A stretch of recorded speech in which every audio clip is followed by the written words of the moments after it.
यहाँ पर हम बात करते हैं चैप्टर 3 की, यानी परमाणु और अणु के बारे में बात करते हैं। परमाणु क्या होता है, अणु क्या होता है।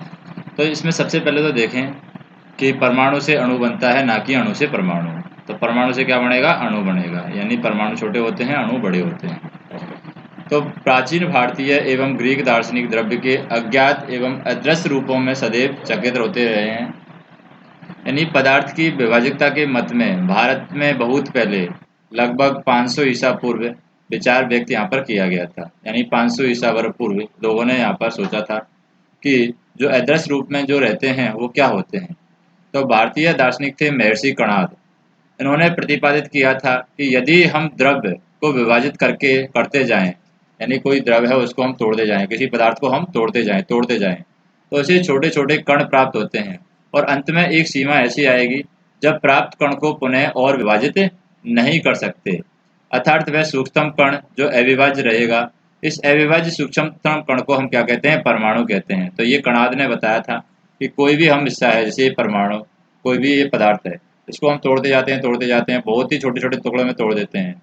उसके बाद में एक कंडीशन ऐसी आएगी कि उससे ज़्यादा हम उस पदार्थ को तोड़ नहीं पाएंगे, तो वो क्या कहलाएगा, हमारा परमाणु कहलाएगा। यानी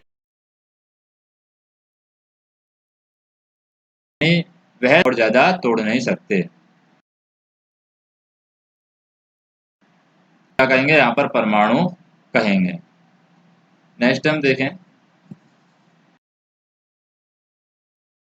जैसे हुए हैं पकुदा कात्यामाम। पकुदा कात्यामाम ने इस मत को विस्तृत रूप से समझाया है और कहा है कि ये कण सामान्यतः संयुक्त रूप में पाए जाते हैं जो हवे द्रवों के भिन्न भिन्न रूपों को प्रदान करते हैं।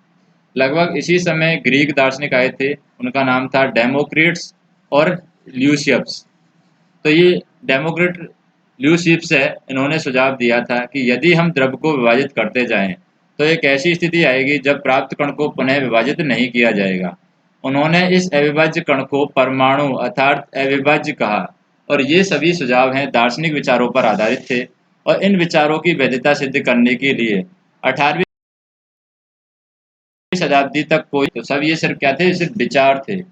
इन पर कोई भी साइंस यहाँ पर अप्लाई नहीं हुई थी, इनको किसी ने सिद्ध यहाँ पर नहीं किया था।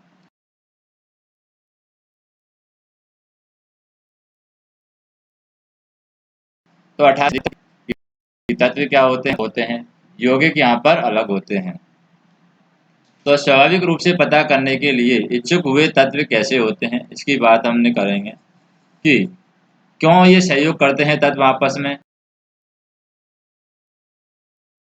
जब यहाँ पर आंतवा एल लवाइजिए, इन्होंने रासायनिक संयोजन के दो महत्वपूर्ण नियमों को यहाँ पर प्रतिपादित यानी कि स्थापित किया है। कौन कौन से दो महत्वपूर्ण नियम हैं जिनमें रासायनिक विज्ञान को महत्वपूर्ण आधार इन्होंने बताया है।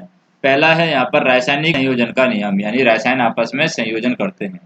तो ये थे लवाइजिए और जोसेफ एल प्राउस्ट। रासायनिक संयोजन के दो नियम दिए थे। पहला नियम दिया था द्रव्यमान संरक्षण का नियम। तो ये रासायनिक संयोजन का नियम है, द्रव्यमान संरक्षण का नियम। ये बताता है द्रव्यमान संरक्षण का नियम कि जब रासायनिक परिवर्तन संपन्न होता है, जब भी हम रासायनिक परिवर्तन करते हैं तब द्रव्यमान में कोई परिवर्तन नहीं होता है। संरक्षण का मतलब सुरक्षित रहता है, कोई चेंज उसमें नहीं होता है। तो द्रव्यमान संरक्षण का नियम कहता है कि जब भी रासायनिक परिवर्तन होगा, जब भी रासायनिक अभिक्रिया होगी, तो उस समय द्रव्यमान में कोई परिवर्तन नहीं होगा। जैसे कि हम बात करें, दो रासायनिक युगल हमने लिए हैं यहाँ पर क्रियाकलाप में, एक्स और वाई। पहले में लिया हमने कॉपर सल्फेट यानी कि CuSO4 कॉपर सल्फेट। दूसरे में हमने लिया है सोडियम कार्बोनेट। तो सोडियम कार्बोनेट को कैसे लिखेंगे, NaCO3, ये सोडियम कार्बोनेट है। फिर है बेरियम क्लोराइड। बेरियम क्लोराइड कैसे लिखेंगे, BaCl। फिर सोडियम सल्फेट है, सोडियम सल्फेट को कैसे लिखेंगे, NaSO4 sodium sulphate.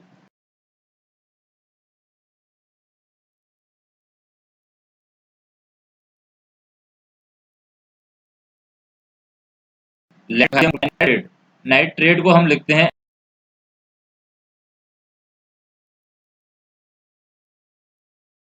NO3। Sulphate है, बेरियम क्लोराइड को किस तरीके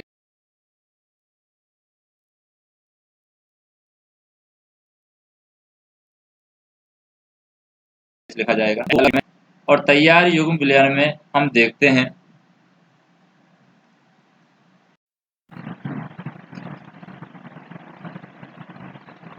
तो यहाँ पर जैसे लेड नाइट्रेट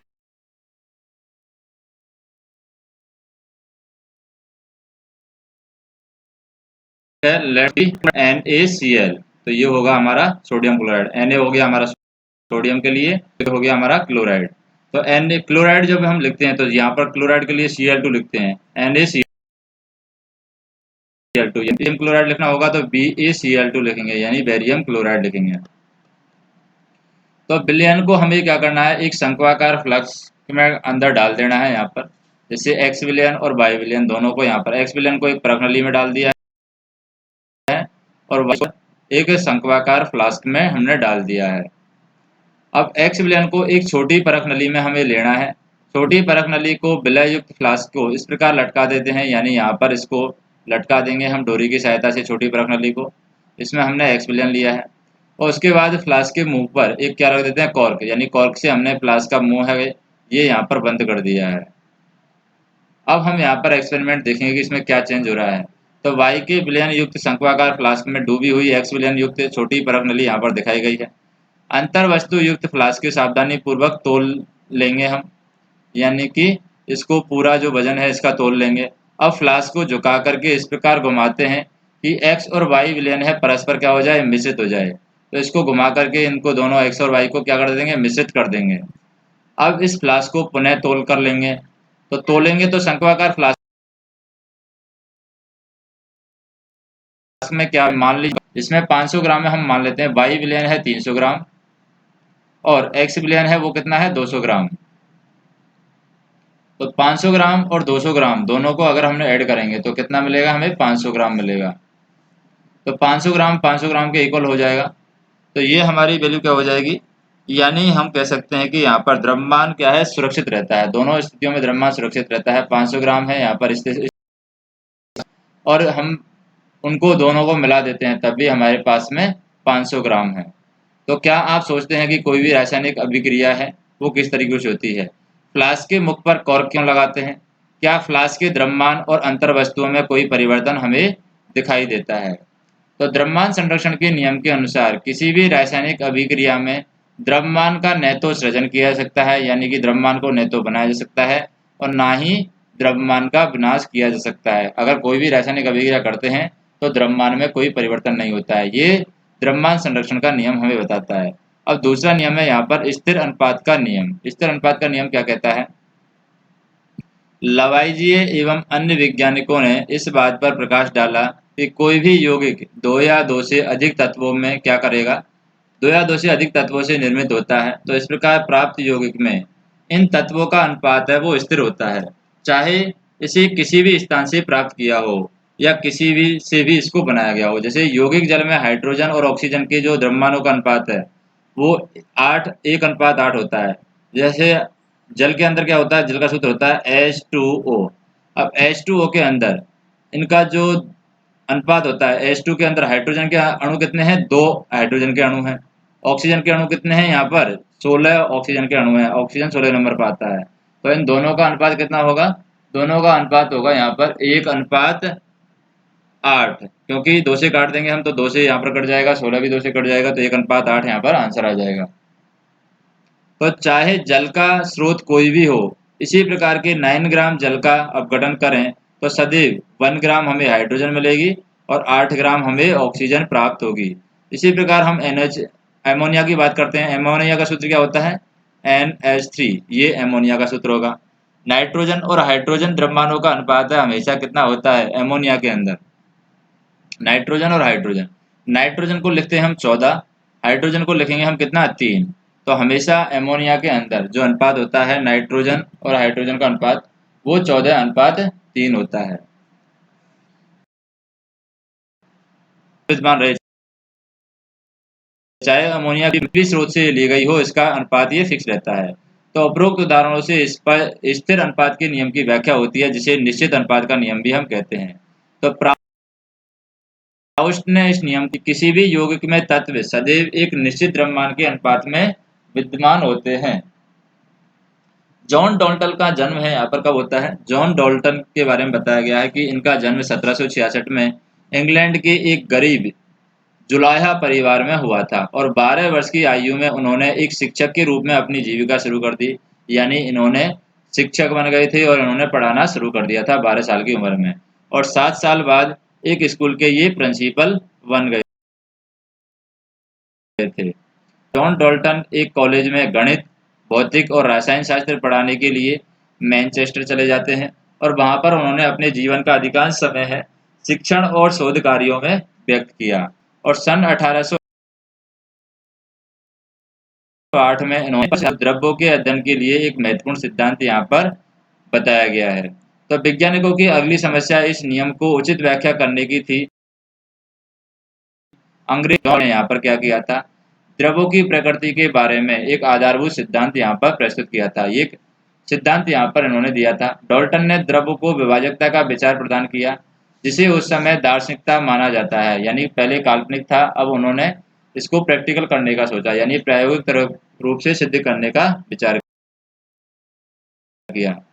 के द्वारा द्रव्यों के सूक्ष्मतम अविभाज्य कण, जिसे परमाणु नाम दिया गया था, उसे डॉल्टन ने भी परमाणु ही नाम दिया। डॉल्टन का यह सिद्धांत रासायनिक संयोजन के नियमों पर आधारित था। डॉल्टन के परमाणु सिद्धांत ने द्रव्यमान के संरक्षण के नियम और निश्चित अनुपात के नियम की युक्ति संगत व्याख्या की है। यानी इन्होंने बताया है कि द्रव्यमान है वो फिक्स रहता है और उनका जो अनुपात का नियम है उनको भी आना है युक्ति संगत व्याख्या। युक्ति संगत व्याख्या का मतलब होता है इन्होंने तर्क दिया है और प्रैक्टिकल किया है, यानी प्रयोग करके बताया है। डॉल्टन के परमाणु सिद्धांत में चाहे वो तत्व हो, यौगिक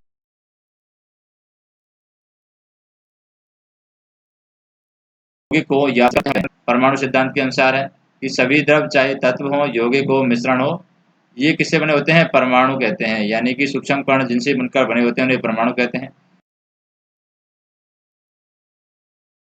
और डॉल्टन परमाणुओं से निर्मित होते हैं जो कि रासायनिक अभिक्रिया में भाग लेते हैं। यानी परमाणु रासायनिक अभिक्रिया में भाग लेते हैं।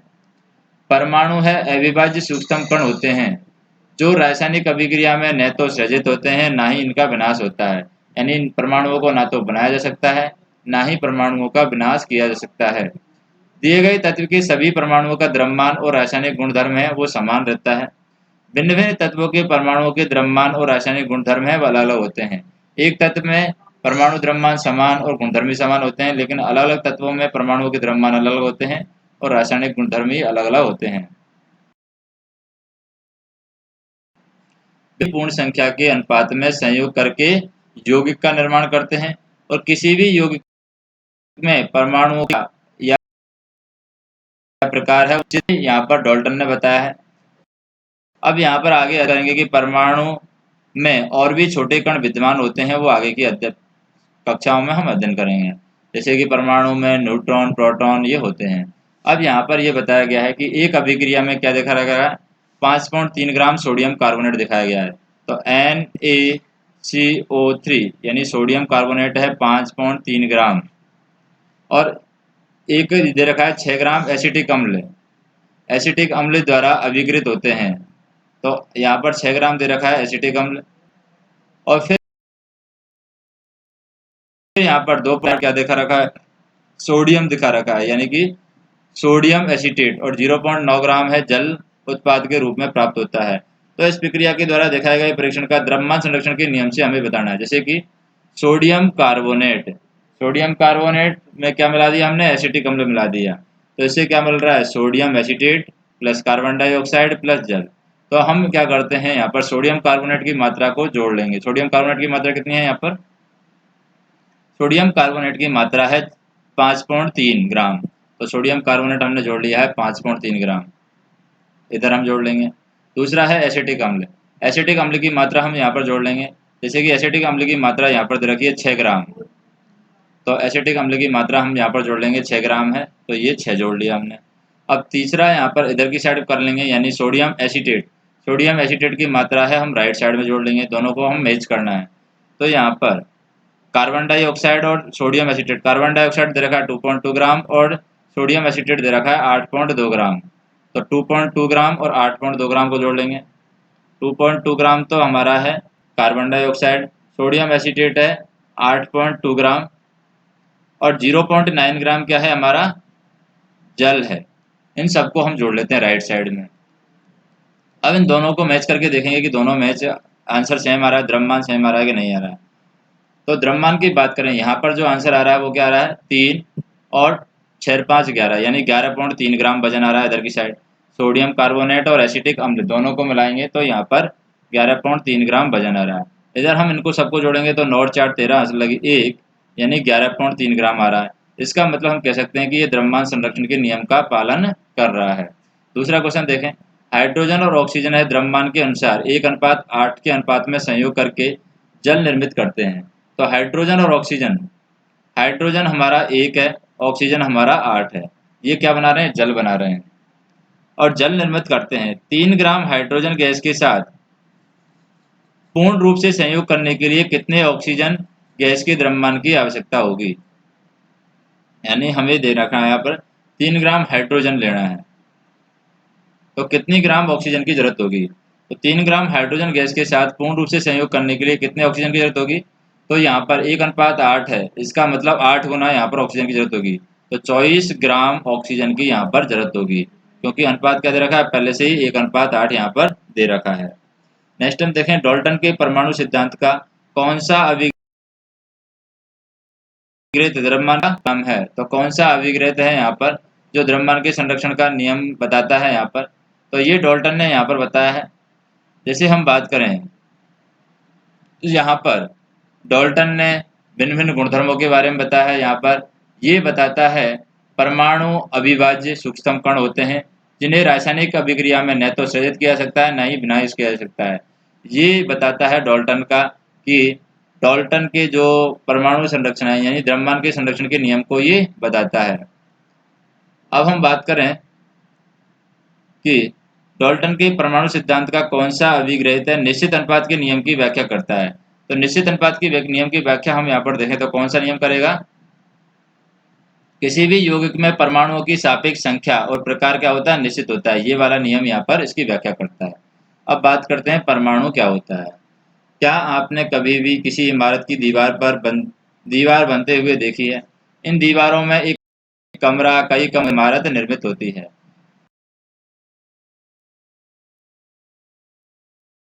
इस विषय में क्या होती है, यानी कि जो चींटियों का जो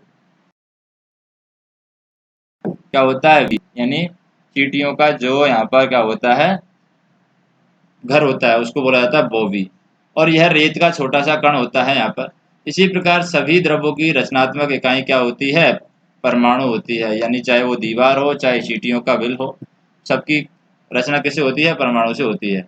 परमाणु कितने बड़े होते हैं, तो परमाणु है बहुत छोटे होते हैं। ये किसी भी वस्तु जिसकी हम कल्पना या तुलना कर सकते हैं इससे भी छोटे होते हैं।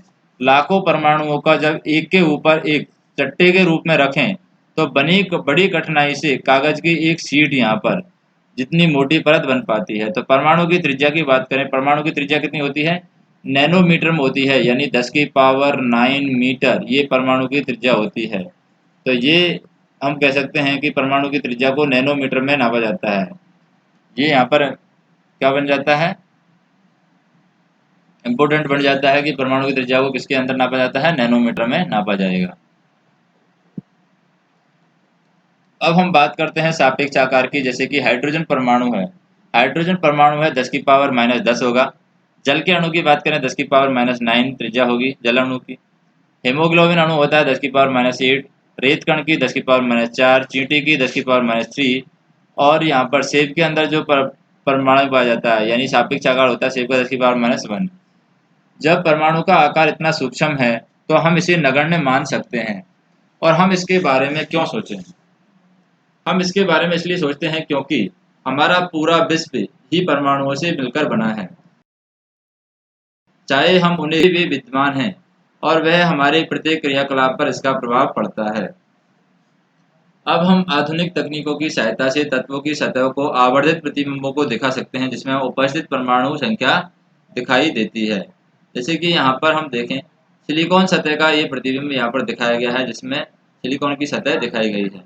विभिन्न तत्वों की परमाणुओं के आधुनिक प्रतीक क्या हैं।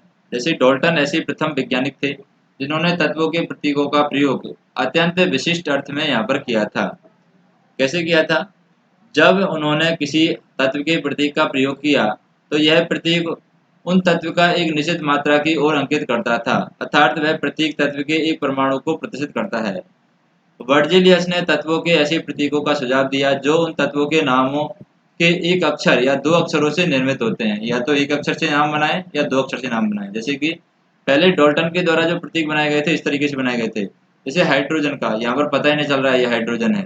कार्बन का इस तरीके से प्रतीक बनाया गया था। आयोडीन का इस तरीके से प्रतीक बनाया गया था। ऑक्सीजन ऑक्सीजन का गोला बना दिया डायरेक्ट खाली। फास्फोरस का इस तरीके से प्रतीक बनाया गया था। तो इसमें हमें पता नहीं चलता है कि कौन सा क्या है। सल्फर का बताया रखा है, आयरन का बता रखा है, कॉपर का बता रखा है, सीसा, सिल्वर, गोल्ड का बता रखा है, प्लेटिना का बता रखा है और पारा का बता रखा है। लेकिन इन सिंबल से हम आजकल इनको पहचानते नहीं हैं। तो वर्जिलस ने क्या किया? वर्जिलस ने तत्वों के ऐसे प्रतीकों का सुझाव दिया जो उनके तत्वों के पहले अक्षर या फिर दो अक्षर, जैसे कि सोडियम Na से मिलता है सोडियम। हाइड्रोजन सिर्फ एस से बन जाता है हाइड्रोजन, यानी पहले अक्षर या दो अक्षरों से मिलकर के उनका नाम दे सकते हैं।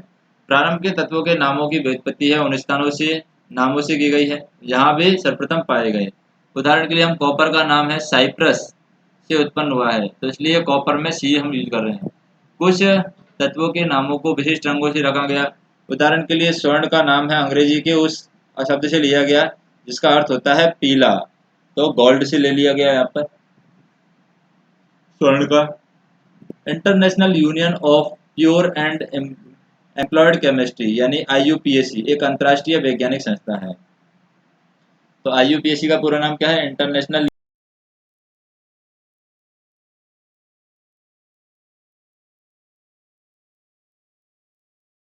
यूनियन तत्वों के नामों, प्रतीकों और मात्रकों की स्वीकृति प्रदान करती है। अधिकतर तत्वों के प्रतीक और उन तत्वों के अंग्रेजी नामों के एक या एक से अधिक अक्षर बने हो सकते हैं, तो उनमें कन्फ्यूजन दूर करने के लिए यहाँ पर उनका नामांकन किया जाता है। किसी भी प्रतीक के पहले अक्षर की सदैव बड़े अक्षर में तथा दूसरे अक्षर को छोटे अक्षर में लिखा जाता है। जैसे हाइड्रोजन है, कैपिटल एच लिखा जाएगा।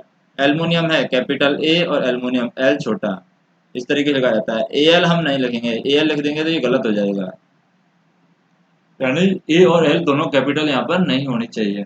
कोबाल्ट है तो सी को कैपिटल और ओ को स्मॉल, तो यहाँ पर सी और स्मॉल दो कैपिटल, दोनों हम कैपिटल नहीं लिखेंगे।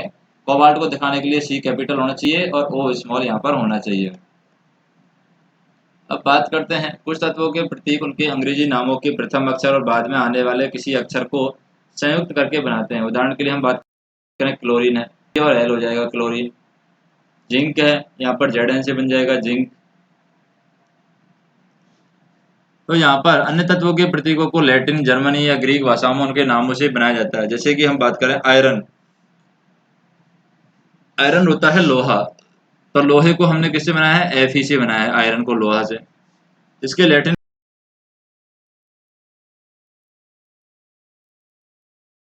भाषा का आयरन को। इसी प्रकार सोडियम है, सोडियम को Na लिखते हैं, पोटेशियम को K लिखते हैं, ट्रिम या कैलियम से उत्पन्न होता है ये K। इसी प्रकार प्रत्येक तत्व का एक नाम और एक अद्वितीय रासायनिक प्रतीक होता है। जैसे कुछ तत्वों के नाम और प्रतीक यहाँ पर बताए गए हैं। इनको पढ़ने से पहले हमें क्या करना होगा? जब कभी आप तत्वों का अध्ययन करें तो आपके संदर्भ के लिए उपरोक्त सारणी दी बार बार उपयोग करके आप इसे स्वतः इन प्रतीकों को निर्मित करना सीख जाएंगे। तो ये हमें तत्व सारणी है, ये हमें पता होनी चाहिए। अब परमाणु द्रव्यमान की बात करें, यहाँ पर पहले सारणी देख लेते हैं। जैसे एल्युमिनियम को Al से दिखाया जाएगा, आर्गन है Ar से दिखाया जाएगा, बेरियम Ba से, बोरॉन B से, ब्रोमीन Br से। तो यहाँ पर जैसे V और B है तो लेकिन ब्रोमीन में Br आ रहा है, बेरियम में Ba आ रहा है। कैल्शियम Ca हो जाएगा, कार्बन C हो जाएगा, क्लोरीन Cl हो जाएगा, कोबाल्ट CO हो जाएगा, कॉपर Cu हो जाएगा, फ्लोरीन है, स्वर्ण या गोल्ड है। नाम से लग रहा है कि G आना चाहिए लेकिन यहाँ पर Au आएगा, गोल्ड स्वर्ण। और हाइड्रोजन H आ जाएगा, आयोडीन I आ जाएगा, आयरन है, आयरन नाम से लग रहा है कि I आना चाहिए लेकिन यहाँ पर आएगा Fe, क्योंकि आयरन को बोलते हैं हम फेरम, तो फेरम से शीशा है, शीशा को Pb बोला जाएगा, Mg बोला जाएगा, नियोन Ne यहाँ पर हो जाएगा। पोटेशियम के, सिलिकॉन Si और चांदी है यानी सिल्वर, सिल्वर है Ag आ जाएगा, सोडियम Na, सोडियम U और Zn है वो जिंक को दिखाएगा। तो परमाणु की यहाँ पर बात करें, परमाणु द्रव्यमान क्या होगा। डाल्टन के परमाणु सिद्धांत से में यानी डाल्टन का जो परमाणु सिद्धांत है, परमाणु सिद्धांत की सबसे विशिष्ट संकल्पना परमाणु द्रव्यमान की थी। उनके अनुसार प्रत्येक तत्व का एक अभिलाक्षणिक परमाणु द्रव्यमान होता है। डाल्टन का सिद्धांत स्थिर परमाणु के नियम को इतनी भली भांति समझाने में समर्थ था कि वैज्ञानिक इससे प्रेरित होकर के परमाणु द्रव्यमान को मापने की ओर अग्रसर हुए हैं।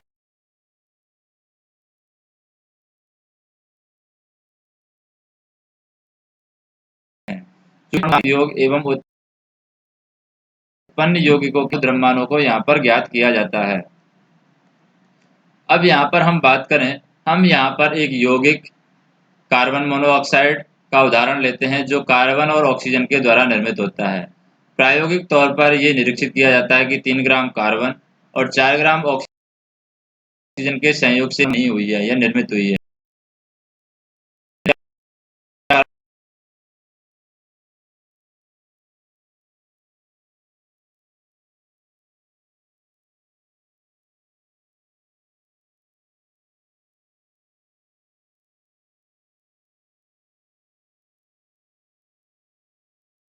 कार्बन है 3 गुना अधिक क्या करता है, द्रव्यमान वाले ऑक्सीजन के साथ संयुक्त हो सकता है। जैसे कि यहाँ पर 3 ग्राम क्या बताया गया, कार्बन, और 4 ग्राम क्या बताया गया है, ऑक्सीजन। तो कार्बन 3/4 यानी कि ऑक्सीजन को हम निकालें, यहाँ पर ऑक्सीजन की वैल्यू निकालेंगे तो क्या हो जाएगा, 3 कार्बन हो जाएगा। यानी कार्बन अपने 3/4 ग्राम वाले द्रव्यमान वाले ऑक्सीजन के साथ संयुक्त कार्बन परमाणु द्रव्यमान के बराबर मानते हैं। तो कार्बन परमाणु को यहाँ पर 1 पर यूनिट दे रखा है, यानी कार्बन परमाणु हमारा दे रखा है 1, और ऑक्सीजन परमाणु द्रव्यमान को यहाँ पर 1.33 यूनिट हमने माना है। तो प्रारंभ में परमाणु द्रव्यमान को हम AMU के संक्षेप में लिखते हैं, लेकिन आजकल आयु न्यूनतम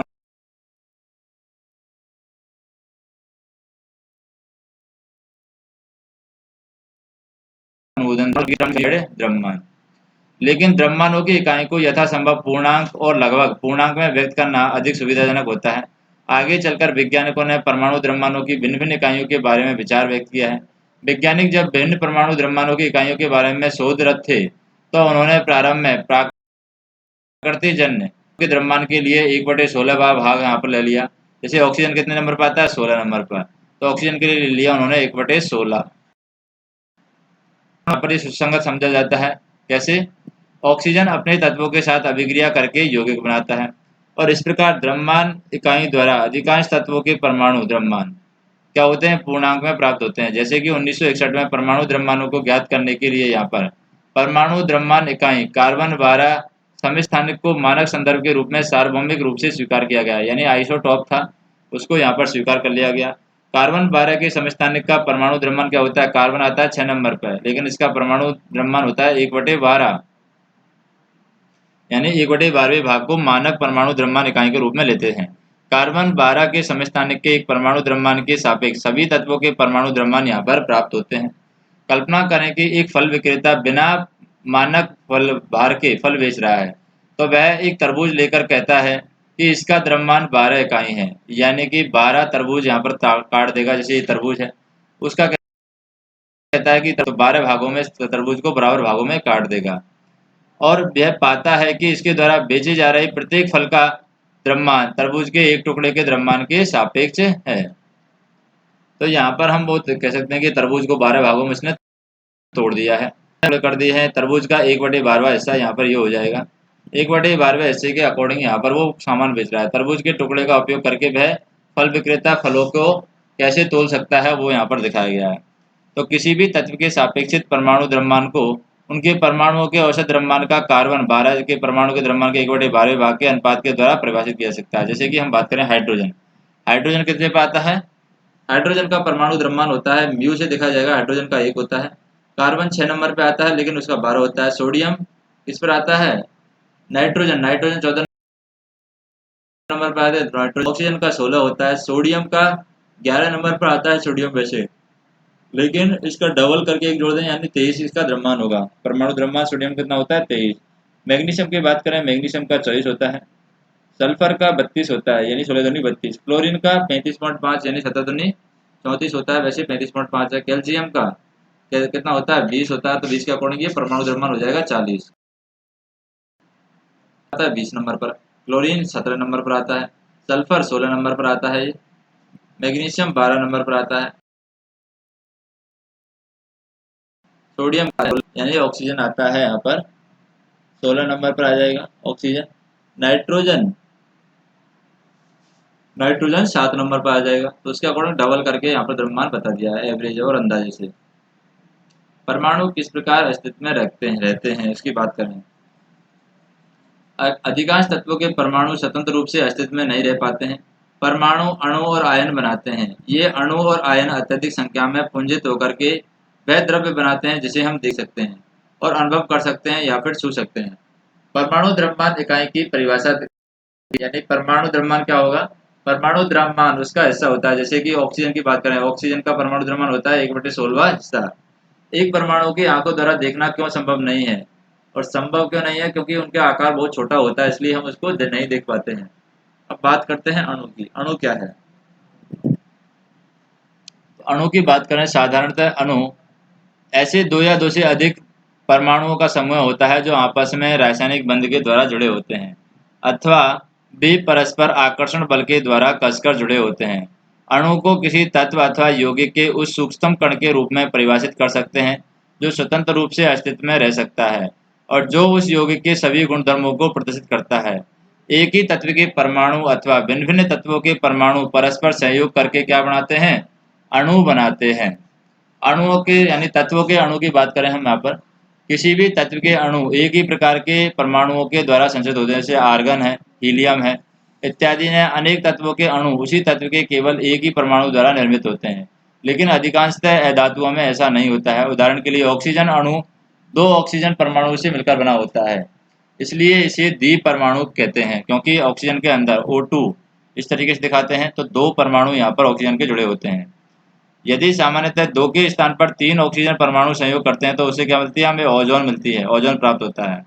तो किसी अणु की अगर इस तरीके से अवस्था प्राप्त होती है, संरचना में प्रयुक्त होने वाले परमाणुओं की संख्या को अणु की परमाणुकता कहते हैं। यानी जो भी यहाँ पर संरचना में जो भी परमाणुओं की संख्या होगी हम क्या कहेंगे, परमाणुकता कहेंगे। तो धातु अणुओं या कुछ अन्य और अणुओं की सरल संरचना यहाँ पर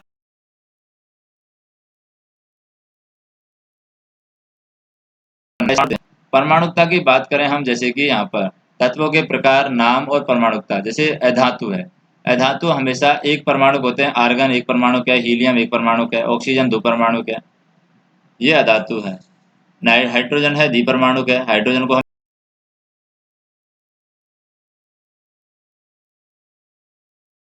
ऐसे दिखाते हैं। फास्फोरस है चतुर्थ परमाणु का है, यानी फास्फोरस को इस तरीके से P4 दिखाया जाएगा, K4 दिखाया जाएगा। सल्फर है, इसको बहुपरमाणु बोलेंगे, सल्फर को S8 S10 इस तरीके से दिखाया जाता है, यानी बहुपरमाणु बोलेंगे यहाँ पर। धातु की बात करें, धातु कौन कौन से यहाँ पर सोडियम है, आयरन है एक परमाणु का है, एल्युमिनियम एक परमाणु का है, कॉपर भी यहाँ पर एक परमाणु का है। अब यौगिक के अणु की बात करें, भिन्न भिन्न तत्वों के परमाणु एक निश्चित अनुपात में परस्पर बढ़ते हैं। अब यौगिक के अंदर अणु होते हैं, जैसे यौगिक में हम देखें जल, जल के अंदर क्या होता है, हाइड्रोजन और ऑक्सीजन। जल का सूत्र क्या होता है H2O, यानी हाइड्रोजन के 2 और ऑक्सीजन के 16, तो 1:8 हो गया। एमोनिया की बात करें, एमोनिया में होता है नाइट्रोजन और हाइड्रोजन, यानी एमोनिया होता है NH4, तो हाइड्रोजन के हो गए 4 और नाइट्रोजन के हो गए 14, तो NH3 होता है एमोनिया, NH4 नहीं होता NH3। हाइड्रोजन के हो गए 3 और ऑक्सीजन के हो गए, नाइट्रोजन के हो गए 14, तो 14:3 हो जाएगा। डाइऑक्साइड पर, कार्बन डाइऑक्साइड में CO2 होता है, यानी ऑक्सीजन के 2 और कार्बन के 12, CO2 कार्बन डाइऑक्साइड। तो कार्बन डाइऑक्साइड है यहाँ पर, कार्बन और ऑक्सीजन है, तो ऑक्सीजन के लिए तो यहाँ पर हो गया 16, जैसे 16 दूनी 32 हो गया। कार्बन के लिए हम बात करें, इसे कार्बन के लिए हो जाएगा ये 12। अब इसका अनुपात हम निकालें, 4 से काट देंगे, 4 दिया 12, 4 से यहाँ पर 8 बार, तो 4:8, यानी कि हम यहाँ से 4 से 8 काटेंगे 3 बार कटेगा, 3:8 आंसर आ जाएगा। ये कार्बन और ऑक्सीजन का हो जाएगा CO2 के लिए, क्योंकि इस कार्बन का परमाणु का द्रव्यमान कितना होता है, 12 होता है कार्बन का, तो इसके अकॉर्डिंग, और ऑक्सीजन का होता है 16, और 16 दो ऑक्सीजन के हैं यहाँ पर, तो 32 हो जाएगा, और 3:8 आ जाएगा। तो अणुओं में विद्यमान परमाणुओं के द्रव्यमान अनुपातों के लिए हम सारणी देख सकते हैं। सारणी में जो यौगिकों में प्रयुक्त तत्वों के परमाणुओं की संख्या के अनुपातों को ज्ञात कर सकते हैं। जल अणु में प्रयुक्त परमाणुओं की संख्या का अनुपात किस प्रकार प्राप्त किया जाता है? जैसे हम बात करें, जैसे तत्व है हमारे पास में हाइड्रोजन, तो इसका द्रव्यमान अनुपात भी सरलतम अनुपात हो जाएगा 2, दोनों है। या फिर हम देख सकते हैं कि सरलतम अनुपात इसका 2 होगा। ऑक्सीजन के लिए बात करें, ऑक्सीजन में 8 होगा। परमाणु द्रव्यमान यहाँ पर 16 होता है, तो यहाँ पर जो सरलतम अनुपात है, जैसे कि परमाणु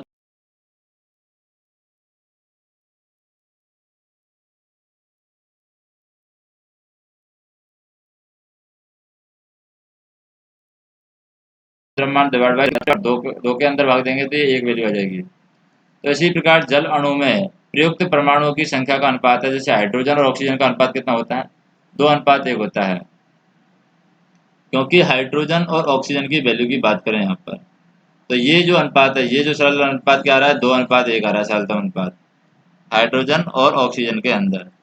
अब आयन की बात करते हैं, आयन क्या होता है? धातु और अधातु युक्त यौगिक आवेशित कणों से बने होते हैं। जो भी धातु होंगे, अधातु जो यौगिक हैं, आवेशित कणों से मिलकर बने होते हैं, और इन आवेशित कणों को हम कहते हैं आयन।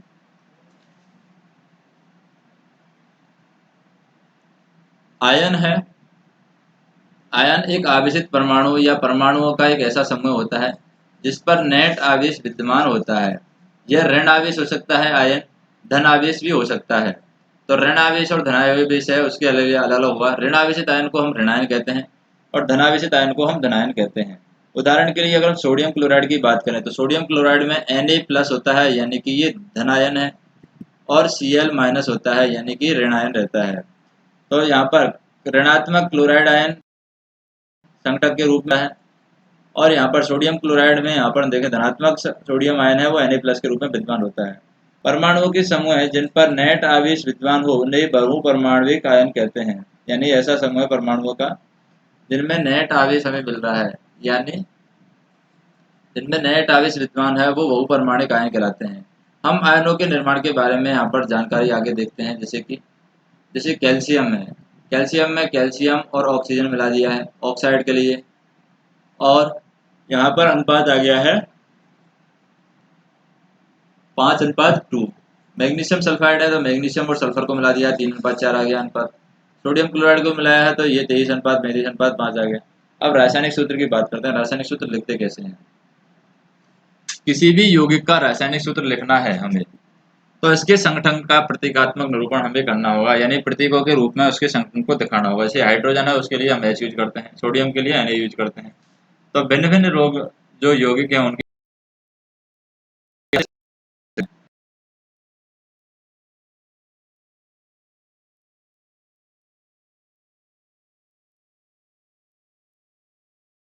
इसके तत्व, अगर हमें तत्व लिखना है तो हमें संयोजकता उसकी लिखनी होगी। तो किसी भी तत्व की संयोजन क्षमता है, उस तत्व की क्या कहलाती है? संयोजकता कहलाती है। किसी एक तत्व के परमाणु दूसरे तत्व के परमाणु के साथ किस प्रकार से संयुक्त होकर के एक रासायनिक यौगिक का निर्माण करते हैं, इसको ज्ञात करने के लिए हमें संयोजकता का उपयोग करना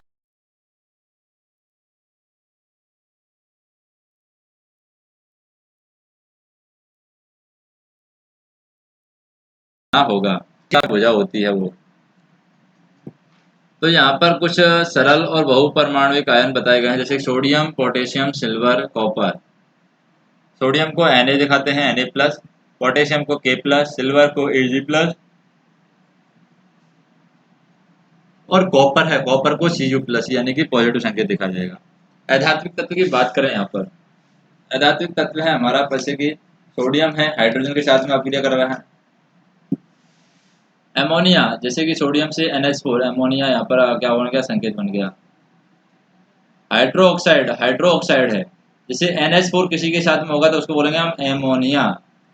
और अगर हाइड्रोक्साइड है, हाइड्रोक्साइड है मतलब OH- होगा तो उसको बोलेंगे हाइड्रोक्साइड। नाइट्रेट बोलेंगे NO3- होगा तो उसको बोलेंगे हम नाइट्रेट। हाइड्रोजन कार्बाइड बोलेंगे HCO3, तो इसको बोलेंगे हाइड्रोनेट। कार्बोनेट सल्फाइड बात करें तो कार्बोनेट सल्फाइड किसको बोलेंगे? जैसे कार्बोनेट हम बोलते हैं CO3 2 माइनस को, सल्फाइड बोलते हैं SO3 2 माइनस को, और सल्फेट बोलते हैं SO4 2 माइनस को। तो यानी यहाँ पर संकेत है सल्फाइड का, वो H⁻² होता है। कार्बोनेट सल्फाइड का O⁻² होता है। आयो या कार्बोनेट का I⁻⁻1, हाइड्रोजन का Br-1, क्लोरीन का Cl-1, और हाइड्रोजन का हाइड्रोइड जो होता है H- होता है। हाइड्रोजन का H+, ऑक्साइड का O2-, सल्फाइड का H2-। नाइट्राइड की बात करें, नाइट्राइड का N3 होता है यहाँ पर।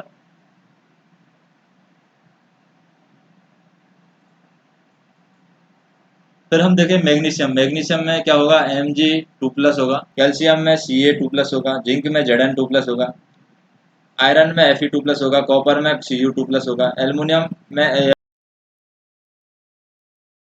Al2+ होगा। नाइट्राइड की बात करें तो Ne3- होगा, और कॉपर सल्फेट की बात करें PuSO4 3- होगा। तो यहाँ पर कुछ तत्व एक से अधिक संयोजकता दिखाते हैं, जिनमें प्लस दिखा रखा है 3, 4। संयोजकता को कोष्टक में रोमन संख्याओं द्वारा प्रदर्शित किया गया है। मानव की 2 भुजाएं, यहाँ पर ऑक्टोपस की 8 भुजाएं होती हैं। ऑक्टोपस की एक भुजा मानव की केवल एक भुजा पकड़ सकती है, यानी ऑक्टोपस की जो भुजा होती है वो मानव की केवल एक भुजा यहाँ पर पकड़ पाएगी, एक भुजा ही वो पकड़ सकती है। यदि एक ऑक्टोपस को कुल कुछ मानवों को इस प्रकार से तो उनके विचार में ऑक्टोपस कुल यहाँ पर कितने मानवों को जकड़ सकता है, 4 मानवों को जकड़ सकता है। अब ऑक्टोपस को O और मानव को H से यहाँ पर निरूपित करना होगा।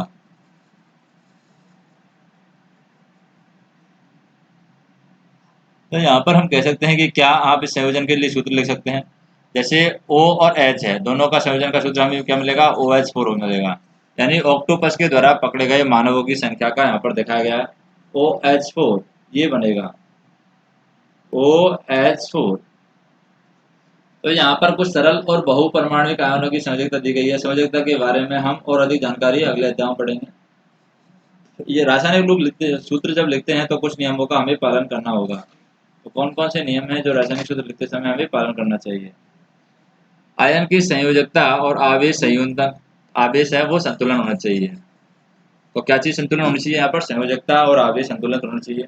जब एक यौगिक किसी धातु या अधातु के सहयोग से निर्मित होता है तो धातु के नाम और उसके प्रतीक को रासायनिक सूत्र में पहले लिखते हैं। जैसे कैल्शियम ऑक्साइड तो CaO, calcium chloride NaCl, iron sulphide यानी कि FeS हो गया आयरन सल्फाइड, कॉपर सल्फेट है CuO हो गया कॉपर सल्फेट। और ये सब यहाँ पर आ जाएंगे, सूत्र बन जाएंगे। यहाँ सोडियम क्लोराइड का क्या है, कैल्शियम ऑक्साइड का क्या है, CaO है। यहाँ पर ऑक्सीजन, क्लोरीन, सल्फर अधातु हैं तथा उन्हें दाईं तरफ लिखते हैं, जबकि कैल्शियम, सोडियम यानी सोडियम, आयरन और कॉपर हैं धातु हैं, उन्हें हम बाईं तरफ लिखते हैं।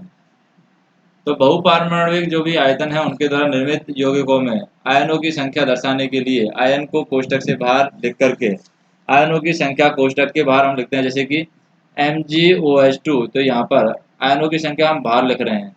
यदि बहुपरमाणविक आयन की संख्या 1 हो, अगर कोई भी बहुपरमाणुक आयन है उसकी संख्या 1 हो तो हम क्या करते हैं, कोष्टक की आवश्यकता नहीं है, उसमें हम ऐसे डायरेक्ट लिख देते हैं। जैसे कि NaOH, सोडियम हाइड्रो ऑक्साइड, तो ये NaOH है, इसमें संख्या लिखने की जरूरत नहीं है। अब सरल यौगिकों के सूत्र किस तरीके से बनते हैं। दो भिन्न भिन्न तत्वों से निर्मित सरलतम यौगिकों को द्विअंगी यौगिक कहते हैं, और सारणी में यहाँ पर कुछ आयनों की संयोजकता भी दी गई है। आप इनका उपयोग करके यौगिक के सूत्रों को लिखने के लिए कर सकते हैं।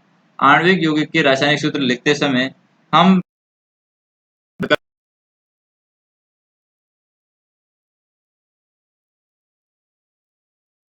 का क्रॉस कर जाता है। जैसे कि हम बात करें हाइड्रोजन क्लोराइड, तो हाइड्रोजन क्लोराइड हम कैसे लिखेंगे, हाइड्रोजन का एक है, क्लोरीन का एक है, और इनका आपस में प्रतीक के चिन्ह मैच करेंगे। यहाँ पर हाइड्रोजन क्लोराइड का चित्र बनेगा।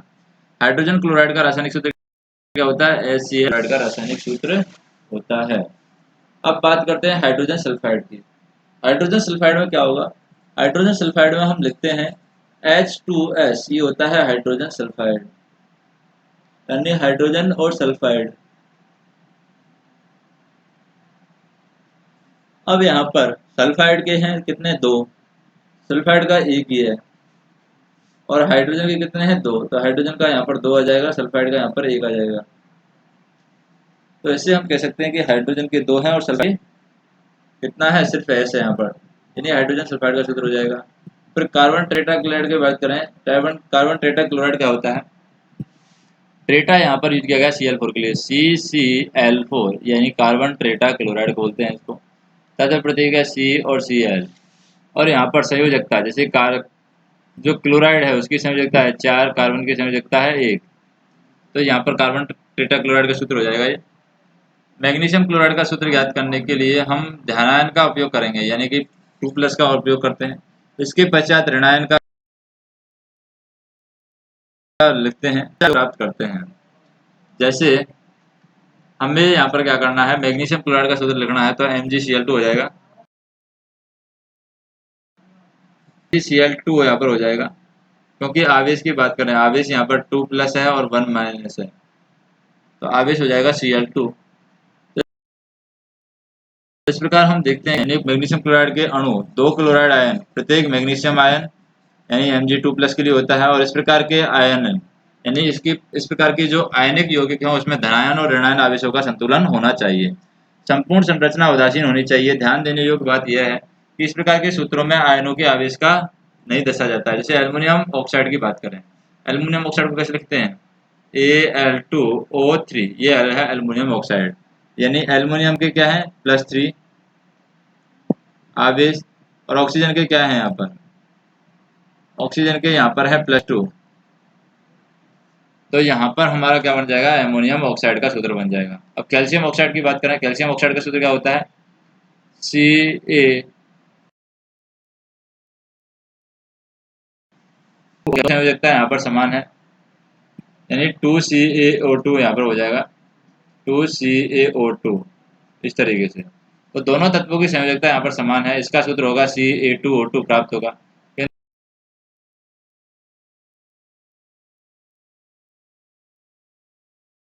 किंतु हम इस अब बहुपरमाणुक आयनों के यौगिक की बात करें, जैसे कि सोडियम नाइट्रेट है, सोडियम नाइट्रेट को कैसे सूत्र होगा, सोडियम नाइट्रेट का सूत्र होता है Na, सोडियम नाइट्रेट हो गया NO3, ये हो गया सोडियम नाइट्रेट। तो सोडियम नाइट्रेट का ये 1 हो गया यहाँ पर, सोडियम का यहाँ पर 1 हो गया।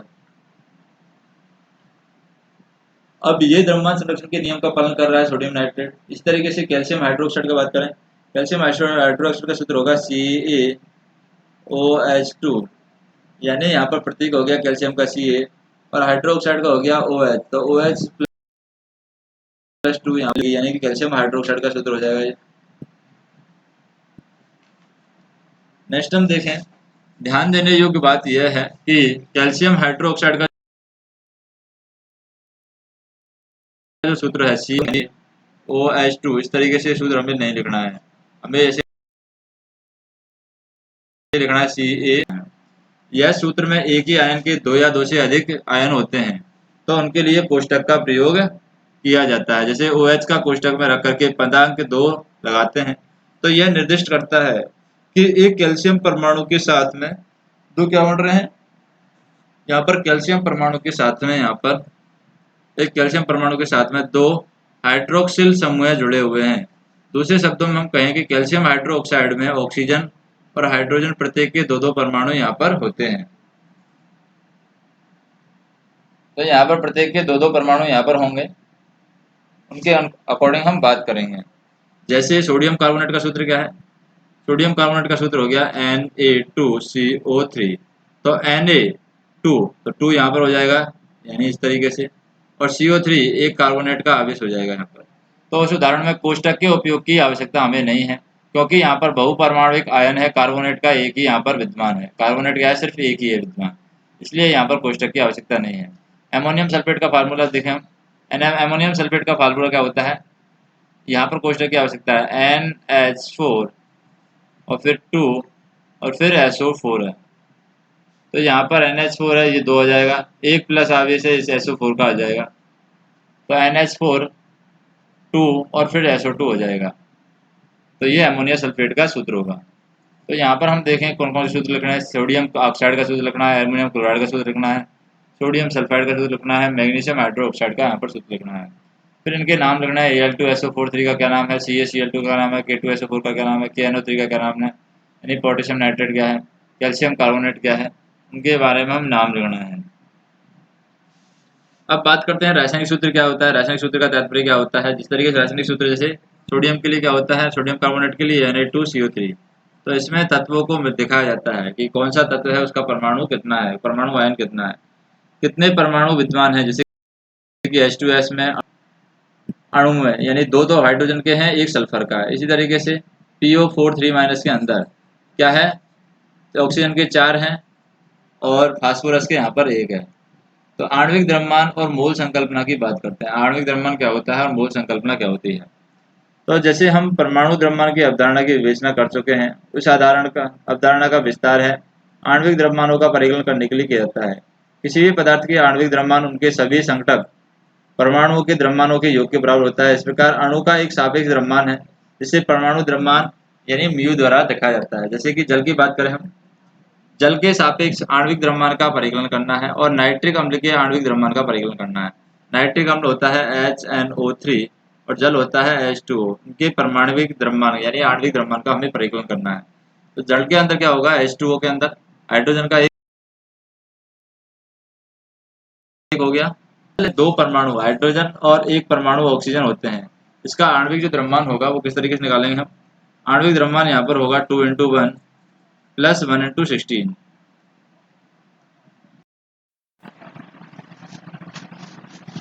तो यहाँ पर हम देखेंगे कि आणविक द्रव्यमान का परिकलन किस तरीके से किया जाता है। आणविक द्रव्यमान हम कैसे निकालते हैं यहाँ पर। तो आणविक द्रव्यमान हम निकालेंगे, यानी एक एक अणु हम लेकर के उसका द्रव्यमान निकालने की कोशिश करते हैं। तो सबसे पहले हम निकालते हैं जल का आणविक द्रव्यमान, और दोबारा दे रखा है नाइट्रिक अम्ल यानी HNO3। तो नाइट्रिक अम्ल का द्रव्यमान हम निकालेंगे। तो सबसे पहले H2O में हम बात करते हैं, हाइड्रोजन का है 1, यानी हाइड्रोजन के 2 हैं। वैसे 2 × 1 करेंगे हम, तो 2 × 1 हो जाएगा ये हाइड्रोजन का, प्लस ऑक्सीजन का कितना है 1, और ऑक्सीजन कितने नंबर पर आती है 16 नंबर पर, 16। तो ये क्या हो जाएगा 2 + 18 यानी कि 18। नाइट्रिक अम्ल में जो दिया हुआ है वो दे रखा है HNO3। तो इसमें हाइड्रोजन का 1 है, तो ये हो जाएगा हाइड्रोजन का 1 यानी 1, प्लस नाइट्रोजन के कितने हैं यहाँ पर, नाइट्रोजन का 1 है, तो नाइट्रोजन का हो जाएगा 14, तो 14 को जोड़ देंगे इसमें, प्लस ऑक्सीजन के कितने हैं 3, और ऑक्सीजन कितने नंबर पर आता है यहाँ पर, ऑक्सीजन 16 नंबर पर आता है, यानी ऑक्सीजन का द्रव्यमान 16 है और 3 है ऑक्सीजन के, तो 16 × 3 हो जाएगा। तो 16 × 3, तो सबको हम जोड़ लेंगे, 16 3 क्या होगा 48, 48 प्लस 14 प्लस 1, तो ये हो जाएगा 48 + 15 कितना हो जाएगा 63। तो ये आणविक द्रव्यमान हम निकाल सकते हैं, यानी नाइट्रिक अम्ल का हमने आणविक द्रव्यमान निकाल लिया है। अब जैसे सूत्र इकाई द्रव्यमान की बात करें, सूत्र इकाई द्रव्यमान क्या होता है, किसी भी पदार्थ का सूत्र इकाई द्रव्यमान उसमें भी संघटक परमाणुओं के द्रव्यमानों का योग होता है, उसे हम कहते हैं सूत्र इकाई द्रव्यमान। सूत्र इकाई द्रव्यमान से हम आणविक द्रव्यमान का परिकलन करते हैं, यानी जिस तरीके से हम आणविक द्रव्यमान निकालते हैं उसी तरीके से हम सूत्र इकाई द्रव्यमान भी निकाल सकते हैं। अंतर केवल इतना है कि यहाँ पर हम उस पदार्थ के लिए सूत्र इकाई का उपयोग करते हैं जिसके संगठक आयन में होते हैं। जैसे कि मान लीजिए सोडियम क्लोराइड,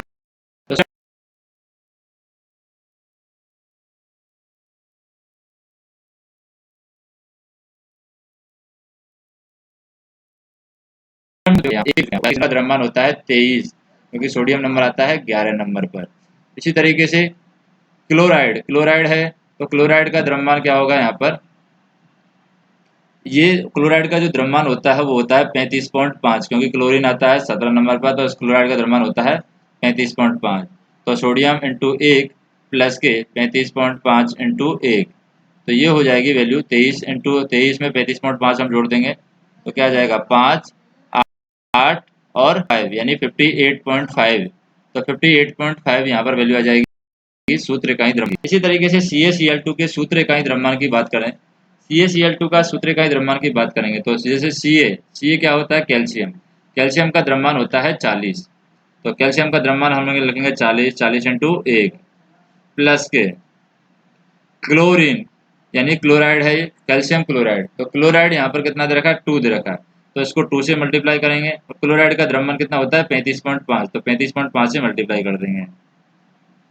तो ये वैल्यू हो जाएगी 40 प्लस के 70 71, क्योंकि 35.5 इंटू 2 करेंगे तो 71 आएगा। तो ये आ जाएगी 111 म्यू। तो ये हो जाएगा हमारा सूत्र इकाई द्रव्यभार। अब हम बात करें कार्बन परमाणुओं के एक मोल की बात करें, जैसे कि कार्बन परमाणु है उसमें 12 ग्राम कार्बन होता है। कार्बन परमाणु का एक मोल के अंदर 12 ग्राम कार्बन होता है। और कार्बन परमाणु के अंदर जो परमाणुओं की संख्या होती है वो कितनी होती है? 6.022 इंटू 10⁻23 कार्बन के परमाणु होते हैं कार्बन परमाणु के एक मोल के अंदर। इसी तरीके से हाइड्रोजन परमाणु के एक मोल की बात करें, हाइड्रोजन परमाणु में 1 ग्राम हाइड्रोजन के परमाणु में क्या होता है? हाइड्रोजन परमाणु की संख्या 6.022 इंटू 10⁻23 होती है। तो किसी भी कणों का हो, उन कणों का सापेक्ष द्रव्यमान हम देख लेते हैं। उन कणों का सापेक्ष द्रव्यमान क्या है? जैसे ग्राम होगा मोल के अंदर किसी भी कण या परमाणु का हो, और कणों की संख्या क्या होती है उसके अंदर? 6.022 इंटू 10⁻23 ही होती है। तो अणुओं के एक मोल की हम निकाल सकते हैं कि आणविक द्रव्यमान जो है, आणविक द्रव्यमान अणुओं का एक मोल किसके इक्विवेलेंट होगा? वो होता है 6.022 इंटू 10⁻23 अणुओं की संख्या। ये मोल संख्या है, ये आवोगाद्री संख्या या द्रव्यमान होती है।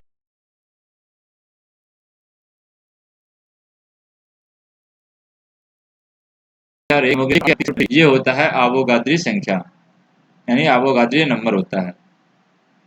जैसे यहाँ पर हमें इन सबका आणविक द्रव्यमान निकालना है। जैसे हाइड्रोजन है 2 है, हाइड्रोजन का द्रव्यमान हमें देखना है पहले सारणी के अंदर, और फिर यहाँ पर 2 से मल्टीप्लाई करके द्रव्यमान को मल्टीप्लाई कर देना है।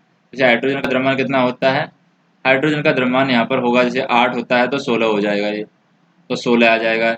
इस तरीके से हम निकाल सकते। CH4 है, यहाँ पर कार्बन का कितना होता है? 12 प्लस रखा है 4, तो 4 इंटू हाइड्रोजन का 8 यहाँ पर द्रव्यमान होता है, तो 12 प्लस 32 कितना हो जाएगा? यहाँ पर 4 और 4 यानी 44 हो जाएगा। तो इस तरीके से आणविक द्रव्यमान हम सबका निकाल सकते हैं। निम्न योगों के सूत्र इकाई द्रव्यमान का परिकलन हमें करना है। इकाई द्रव्यमान यानी कि यहाँ पर दे रखा है, सूत्र यहाँ पर दे रखा है, वैल्यू हमें सिर्फ जोड़ना है इसको। कैसे जोड़ेंगे? ZnO, ZnO मतलब Zn का दे रखा है 65,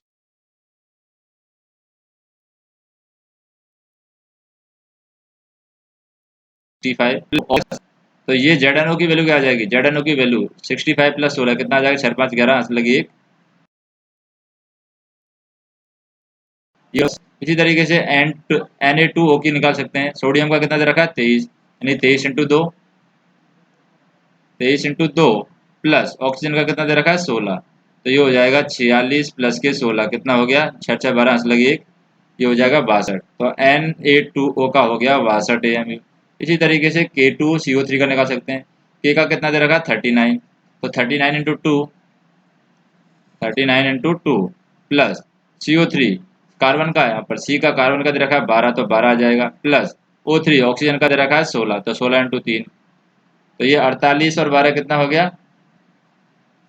60 हो गया। और 60 में हमने कितना जोड़ दिया? 76 और जोड़ दिया, तो 60 और 76 कितना हो जाएगा? 6 और 7 और 6 13, यानी 136। तो 136 यहाँ पर K2CO3 की वैल्यू आ जाएगी, यानी इसका द्रव्यमान आ जाएगा। अब बात करते हैं मोल संकल्पना क्या होती है। यहाँ पर हम हाइड्रोजन और ऑक्सीजन की किसी अभिक्रिया का उदाहरण लेते हैं जिसमें जल निर्मित होता है। तो हाइड्रोजन और ऑक्सीजन हमने लिया, हाइड्रोजन H2 प्लस O, तो बनेगा यहाँ पर H2O। क्या बनेगा? H2O। लेकिन इसको हम यहाँ पर समझ सकते हैं, पर कितने हैं? 2 हैं। यहाँ पर हाइड्रोजन के कितने हैं? 2 और 2, यानी 2 यहाँ पर लिखा हुआ है। इस तरीके से लिखते हैं हम 2H2H2। इसको हम लिखते हैं कि हाइड्रोजन के 2 हैं, और इन 2 को किससे मल्टीप्लाई करना है? इस 2 से मल्टीप्लाई करना है, तो ये हाइड्रोजन के हो जाएंगे टोटल 4, 3H2। तो इसका मतलब है इस 2 को 3 से मल्टीप्लाई करना है, कितने होंगे? 6। कितने हैं? 4 हैं। यहाँ पर हाइड्रोजन के 4 हैं और ऑक्सीजन के 2 हैं। इस तरीके से यहाँ पर हाइड्रोजन के 4 हैं और ऑक्सीजन के 2 हैं। तो 2 कैसे हैं अपना ऑक्सीजन के? क्योंकि ऑक्सीजन के आगे लगा हुआ है ये 2 वाला, तो ये 2 स्टार्टिंग में जो लगता है वो सबके साथ कंसिडर किया जाता है। जैसे 2H2O, यहाँ पर लिखा हुआ 3H2O, तो इसका मतलब ऑक्सीजन के अणु कितने होंगे? 3 होंगे। तो ये हमें ध्यान रखना है यहाँ पर। तो अभिक्रिया यहाँ पर दिखाई है। हाइड्रोजन, तो हाइड्रोजन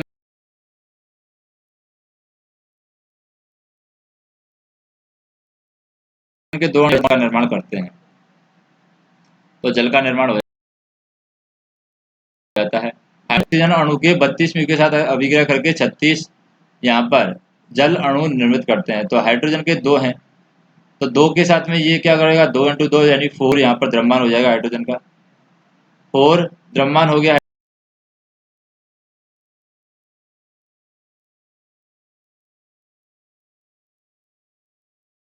हाइड्रोजन का। जैसे कि यहाँ पर जल के अंदर 36 हम देखें कैसे होगा, H2O जल के अंदर 36, ये जो वैल्यू है ये H2O की वैल्यू बनेगी 18, 18 × 2 करेंगे तो 36 हो जाएगा। यानी हाइड्रोजन के यहाँ पर 4 है और ऑक्सीजन का 1 है, 2 है, तो इसके अकॉर्डिंग भी ये 36 जल अणु निर्मित करते हैं। तो इसका मतलब हम कह सकते हैं कि उपरोक्त समीकरण से यह निष्कर्ष निकाल सकते हैं कि हम किसी परमाणु से अथवा उसके परमाणुओं की संख्या से परिलक्षित कर सकते हैं, परंतु एक रासायनिक अभिक्रिया समीकरण से अभिक्रिया में भाग लेने वाले परमाणु तथा अणुओं की संख्या सीधे प्राप्त हो जाती है। इसलिए पदार्थों के आधार की अपेक्षा उनके अणुओं और परमाणुओं की संख्या के आधार पर प्राप्त करना अधिक सुविधाजनक रहता है। अतः एक नई इकाई यहाँ पर आती है मोल। मोल यहाँ पर प्रस्तावित की गई, मोल जिसका प्रतीक होता है MOL, मोल इसका प्रतीक होता है। पदार्थ की SI इकाई होती है, मोल की वैल्यू क्या होती है 6.0221476 × 10⁻23। ये तात्विक कण होते हैं, यह संख्या अवोगाद्री स्थिरांक कहलाता है और यह नियत संख्यात्मक मान होता है। इसे मोल इकाई में व्यक्त करते हैं और इसे भी हम कहते हैं। तो ये 6.023 यानी 6.022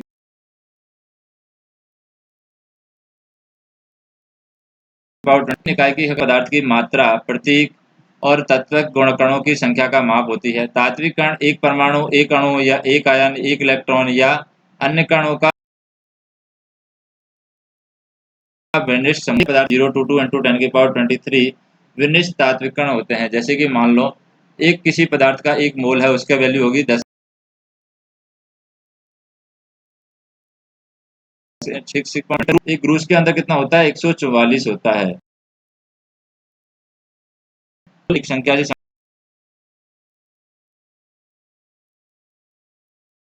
समझता है, परंतु सभी विशिष्ट पदार्थ के लिए 1 मोल में द्रव्यमान निश्चित होता है। किसी पदार्थ के 1 मोल का द्रव्यमान उसके सापेक्ष परमाणु और अणु द्रव्यमान के बराबर होता है। किसी तत्व का परमाणु द्रव्यमान उस तत्व के द्रव्यमान को परमाणु द्रव्यमान में प्रदान करता है। किसी तत्व के परमाणु के 1 मोल का द्रव्यमान, जिसको मोलर द्रव्यमान यहाँ पर कहते हैं, उसे संख्यात्मक मान को लेना पड़ेगा, परंतु इकाई को म्यू यानी कि इकाई को यहाँ पर किस में परिवर्तित करना पड़ेगा, जी में परिवर्तित करना पड़ेगा। और परमाणुओं के मोलर द्रव्यमान को ग्राम परमाणु द्रव्यमान कहते हैं। उदाहरण के लिए हम देखें, हाइड्रोजन परमाणु का जो द्रव्यमान है वो 1 म्यू होगा, अतः हम हाइड्रोजन का ग्राम परमाणु द्रव्यमान हम कह सकते हैं कि 1 ग्राम होगा।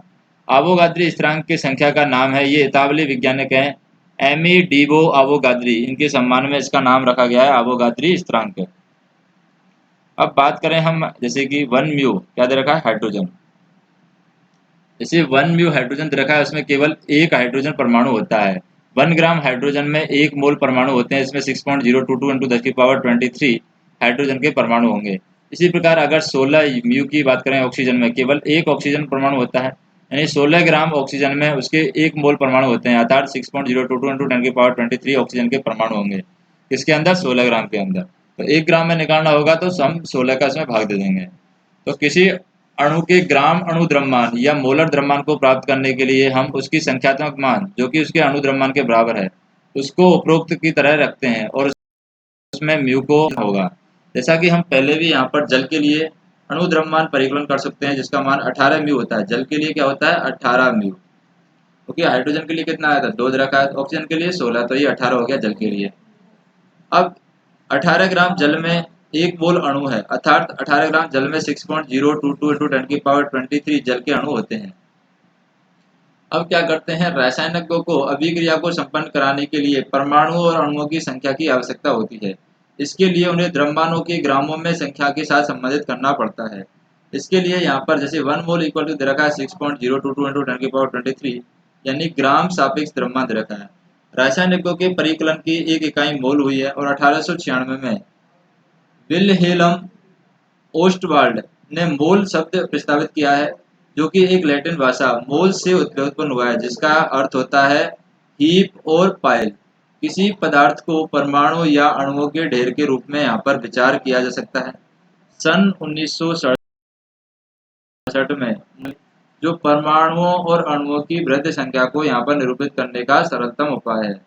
तो मोल के अकॉर्डिंग यहाँ पर ये प्रश्न है, ये क्वेश्चन यहाँ पर सॉल्व किया गया है कि मोलों की संख्या की परिकल्पना कीजिए। जैसे 52 ग्राम हीलियम द्रव्यमान में मोल कितने होंगे, और एक दे रखा है यहाँ पर 12.044 इंटू 10⁻23 हीलियम परमाणु की संख्या है, उस कणों की संख्या में मोल क्या होगा।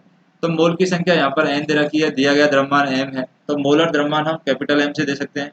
अणुओं का द्रव्यमान है, अणुओं की संख्या हम n से दे सकते हैं, अवोगाद्री संख्या हम Na से दे सकते हैं। तो जैसे हीलियम दे रखा 52 ग्राम, तो हीलियम का परमाणु हो गया यहाँ पर, हीलियम का द्रव्यमान कितना हो गया 4 म्यू, यानी कि 4 ग्राम का हो गया। क्योंकि हीलियम के अंदर हम देखते हैं हाइड्रोजन हीलियम यही 2 नंबर पर आता है, तो इसका 2 ग्राम होना चाहिए। द्रव्यमान दे रखा है 4 ग्राम, तो 52 ग्राम n की वैल्यू हम निकाल सकते हैं। मोलों की संख्या कैसे निकाल सकते हैं, क्या द्रव्यमान डिवाइड बाई मोलर द्रव्यमान। तो दिया गया द्रव्यमान 52 ग्राम है और यहाँ पर मोलर द्रव्यमान जो है हमारा वो 4 ही आ रहा है, तो ये हो गया n की वैल्यू कितनी 13 है।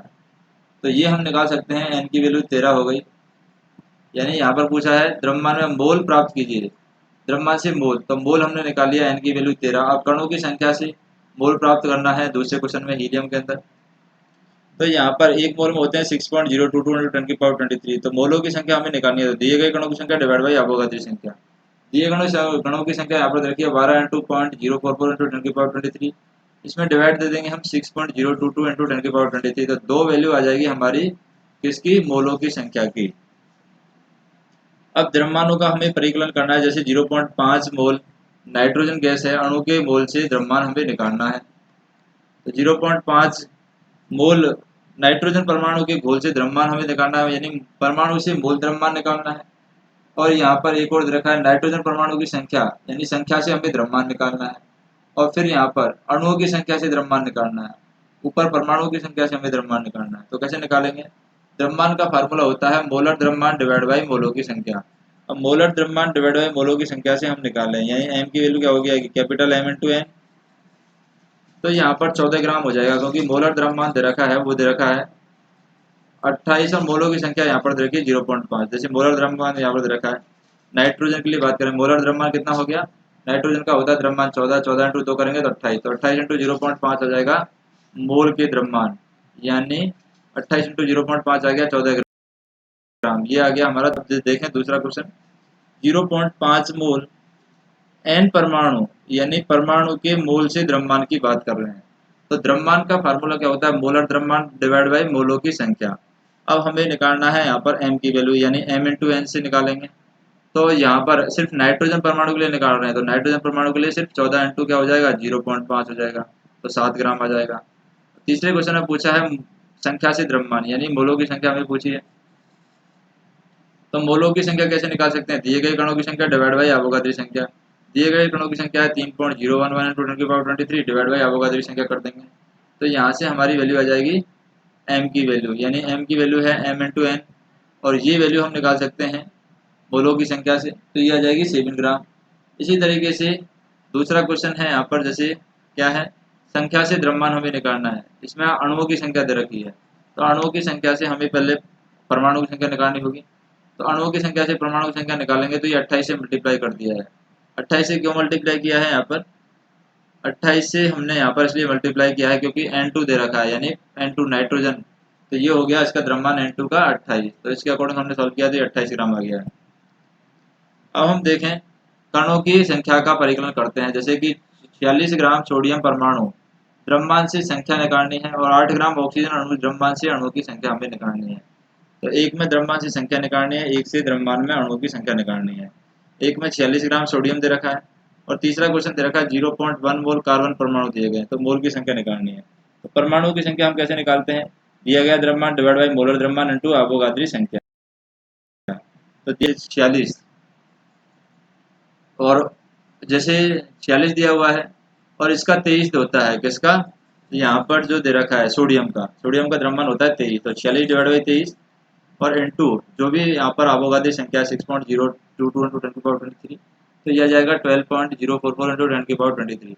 अब अणुओं की संख्या हमें निकालनी है, तो दिया गया द्रव्यमान डिवाइड बाई मोलर द्रव्यमान इंटू अवोगाद्री संख्या। तो दिया गया द्रव्यमान और मोलर द्रव्यमान यहाँ पर हम देखें, ऑक्सीजन का यहाँ पर पूछा है दूसरे क्वेश्चन में।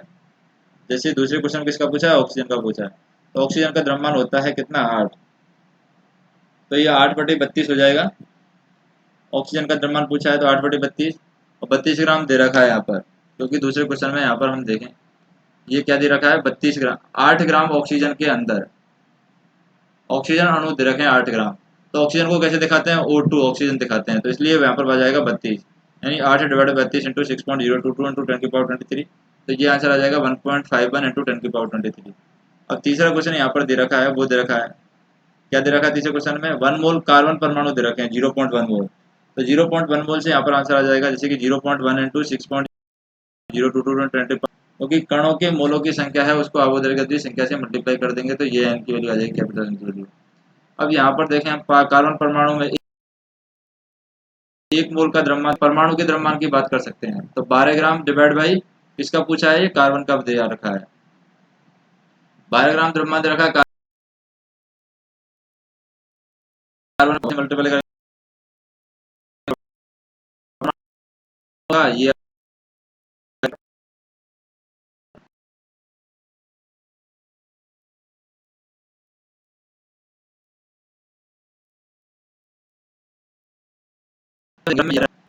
ग्राम, तो इसमें परमाणुओं की संख्या हम यानी एन की वैल्यू हम निकाल लेंगे। अब यहाँ पर हम देखें कि किसी भी अभिक्रिया में अभिकारकों और उत्पादकों के द्रव्यमान का योग अपरिवर्तनीय होता है, यह द्रव्यमान के संरक्षण का नियम कहलाता है। एक शुद्ध रासायनिक यौगिक में तत्व हमेशा द्रव्यमानों के निश्चित अनुपात में विद्यमान होते हैं, इसे निश्चित अनुपात का नियम कहते हैं।